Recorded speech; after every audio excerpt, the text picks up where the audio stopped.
Hello ladies and gentlemen, I am the Omni viewer, and there's a chance this video will get taken down because what I'm reporting on may have been put online by mistake. But, on the off chance that it wasn't, and on the off chance that this video is allowed to stay up, we do have some Godzilla vs. Kong news. Although I guess you could call this some general collectible news because there is something else people need to know about.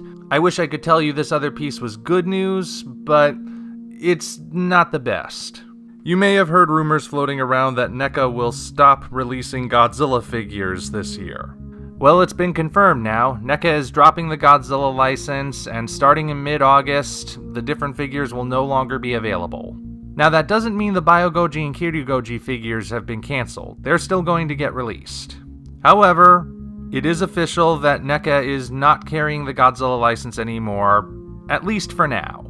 This is probably because Playmates acquired the license for Godzilla vs. Kong merchandise and have been releasing other Godzilla-related merchandise throughout the year, so with that in mind, Neca is stepping aside for the moment. Now bear in mind that licenses can always be renewed or renegotiated, and there remains a chance that Neca could wind up making Godzilla figures again at some point in the future. That's what a lot of people are holding out hope for, at least. I don't necessarily know if that's something to count on, but nothing's impossible. But just to be safe, if you're a die-hard collector and there's a particular Godzilla figure that you've had your eye on for a while but you've been putting off getting, you may want to get it while it's still affordable, because there's a chance you might not be able to get it again. But it's not all bad news. Let's move on to the thing that may be the reason this video gets taken down, depending on what happens. Remember a couple seconds ago when I said Playmates had the rights for Godzilla vs. Kong figures? Well, apparently, Walmart listed 2 of those figures on their website over the weekend, and then it was almost instantly marked as sold out and both of them were taken down, but not before people grabbed some images. Now, the fact that the figures were marked as sold out and taken down almost immediately might mean that this listing wasn't supposed to go up just yet. But the images are out there now, and I figure they provide us with our clearest look at the new designs for Godzilla and Kong. May as well report on them and see what happens. Let the chips fall where they may. What you're going to see are the figures listed as the 11-inch figures, so these ones are going to be big. The Godzilla figure, as you can see, doesn't look all that different from how he looked in King of the Monsters. The biggest difference is that his dorsal spines, which appear to be permanently painted blue at this point, are slightly pointier than the more rounded edges in King of the Monsters.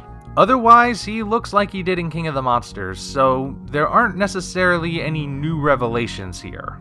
But as for Kong, this is our clearest look at him yet, and yeah, you can clearly tell this is the same Kong from Skull Island, but he does look older. Maybe it's just the lighting, but his fur looks slightly grayer than the brown fur of Skull Island. And now we can see his beard. If this is a truly accurate representation of how Kong will look in the film, then they did a good job of taking that Skull Island design and aging it. This does look like it could be the same character, just much, much older. One interesting detail, and maybe this is just the way the mouth is sculpted, but it looks like he's got a bit of a snaggletooth underbite like the Peter Jackson design. Again, maybe that's just the way the mouth is sculpted, but if that was a deliberate detail, it's an interesting little Easter egg. Also, according to some sources, the figure was listed as King Kong as opposed to just Kong. We don't know if that's actually an accurate name because we don't have a look at the packaging, so maybe it was just a mistake. Maybe the person who was entering in the data thought, oh, King Kong, that's what it is, so that's what I'll call it. So I don't know. We don't have a look at the packaging. The packaging would give us the actual name of the figure. But bear in mind that up to this point, this version of the character has not been referred to as King Kong. He's been referred to only as Kong. Sometimes they say Kong is king, but they haven't referred to him as King Kong. And that's specifically to exploit the little loophole that allows anyone to use Kong as a public domain figure. Semi-public domain. I keep bringing that up so many times because the rights around him are just so convoluted. It also looks like this figure will have similar points of articulation to the last Kong figure we got, but it's just a picture, may not be fully representative of the final product, so I'm just gonna leave any sort of analytical aspect at that. So there you have it, the clearest looks we've gotten so far at how Godzilla and Kong will look in the upcoming movie. Still no trailer, but then again that's supposed to arrive at the end of the month if the sources are accurate. We will see. Either way, you can leave your thoughts on any of these developments in the comments section below. Until such time as we meet again, this is the Omni Viewer signing off. If you enjoyed this video, you know what to do. Like and subscribe, then go down to the description to find links to follow us on DeviantArt, Patreon, and Twitter. While you're there, you'll also find the Amazon links for the original novels Operation Red Dragon, The Daikaiju Wars Part 1, and The Occult Mafia. 2 books I think you'll really enjoy. Thank you all, and we appreciate your support.